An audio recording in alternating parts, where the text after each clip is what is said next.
Dnes je březen, pondělí 20. a já jsem v Liběchově. Je to v podstatě kraj, kde jsem teď vlastně strávil posledních 11 let a znám to tady. A zrovna tady tohle místo je pro zaparkování kempru na noc naprosto ideální. Vildo, no dneska i vyjde slunce. Ty bláho. Dobrý. Je to tady taková trošku rybářská kolonie. Přes léto je tady spousty karavanů zaparkovaných, kde rybáři vytahují své nářadí a házejí to tady do vody. Tomu všemu tady vévodí obrovská tepelná elektrárna. Ta je tady velkou dominantou.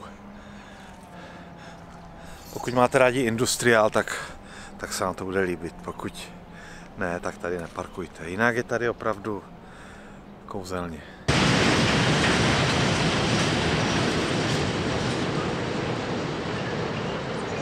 Ten kraj je hodně spjatý s mužem, který se jmenoval Václav Levý. Byl to sochař a v podstatě zakladatel moderní sochařské školy české. A tenhle ten člověk tady zanechal po sobě spousty stop.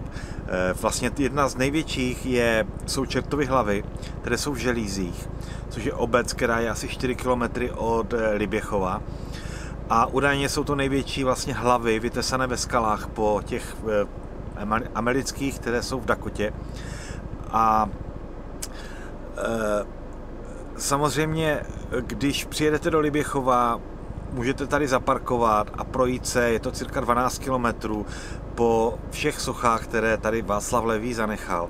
Pozor, ty sochy jsou normálně v lesích, prostě na skalách vytesané, najdete tam hada, harfenici.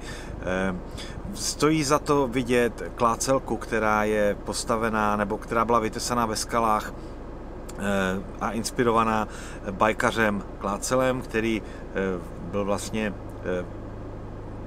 jak se to řekne, ve stejné době žil s Václavem.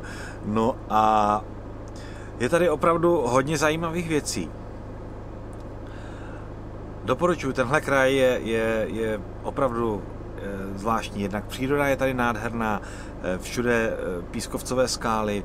No a druhá věc je, že pokud vlastníte jako bike nebo nějaký silnější stroj, tak tady v Liběchově je pumpa, na které se scházejí všichni motorkáři, kteří potom jedou tím kokořínským krajem po těch serpentínách až do Dubé, kde je další pumpa, tam se zastaví, dá se kafe, vymění se zážitky, jak ta zatáčka a tamto, a pak se zase jede zpátky. Takhle jedou třeba 4x, 5x tady ti borci, protože je to prostě nádherná cesta.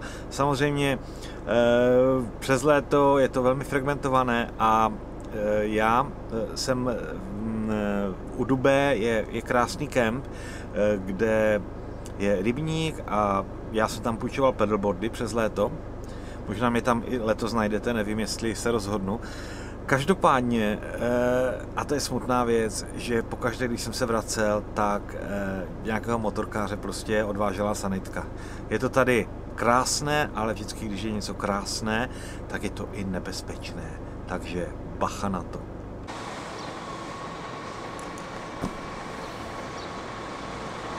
Já jsem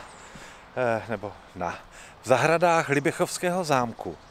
Liběchovský zámek je bohužel už od roku 2002, což bylo, myslím, po povodních, nepřístupný. Do té doby tady bylo náprstkovo muzeum. No a když samozřejmě přišla velká voda, tak vystěhovali expozici a už pak nedošlo vlastně k prodloužení smlouvy, protože ten zámek dostal zabrat. Tady tohle celé bylo pod vodou. Dneska jsou přístupné jenom zahrady a samozřejmě tady najdete sochy Václava Levého a hlavně prostě je to tady jako kouzelné. na nějakou odpočinkovou procházku a naprosto pochopíte, proč tady Bolzano napsal Paradoxy nekonečná. Dobrý den. Dobrý den. Já opouštím Liběchov a jedu na Mělník, což je asi nějakých, já nevím, jestli 7 kilometrů od Mělníka. Musím dělat nějaké nákupy.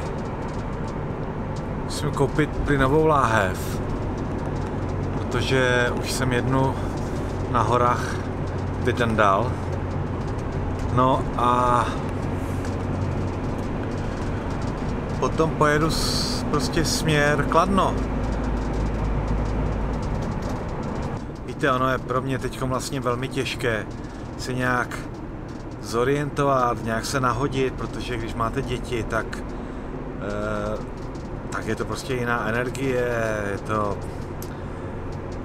je to náročné, je to prostě, je to jiné, než když jste sami v autě. A já si to strašně užívám s nimi a když je potom vlastně vysadím v Praze, tak vlastně moc nevím, co ze sebou a dostat se zase do nějaké rutiny pracovní a cestovatelské a jídlo vlastně řešit už jenom pro sebe. To vždycky chvilku trvá, člověk je takový zaseklý a vlastně neví, co ze sebou, ale jde. Zítra už to bude zase jako ty vole. Masakr. No. Tak, je třeba nabrat naftu, byl to. V podstatě jediná věc, za kterou musím platit, když se chci pohybovat.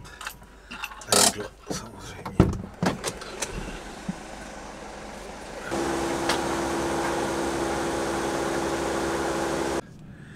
Tyhle, teď jsem si byl koupit elektrický buben. Bylo mi sice doporučováno, ať to nekupuju, protože samozřejmě, když to nevymotáte, tak vám tam vznikne jako indukce, že jo, funguje jako cívka, zahřívá se to a bla, bla, bla. Nicméně já to radši vymotám 30 metrů, protože jsem si koupil předtím prostě kabel 50 metrů. Nebyl gumovej, ty vole, já jsem se s tím tak natrápil, prostě nechal jsem ho u mámy. A teď jsem šel a prostě 1700 korun, všichni to stálo do prdele 300 nebo 400 ještě před půl rokem. Bože, kde jsem se to odsl? Heleďte, Francie, Německo, Portugalsko, ceny úplně jinde, jako my jsme fakt nejdražší země v Evropě. A paradoxně, když jsme byli u babičky, tak babička četla nějakou ekonomickou rozvahu a řekla nám, a pozor, ona volila Babiše v těch prvních a druhých volbách. Říkala, že vlastně ty ceny jsou tady vyšrobované naprosto jenom proto, že Babiš vlastně ovládá vlastně potravinový trh, že jo, trh s hnojivy, vlastně do benzínu se sere, ten chlap má prostě monopol a tím pádem není konkurenční prostředí a je to vidět.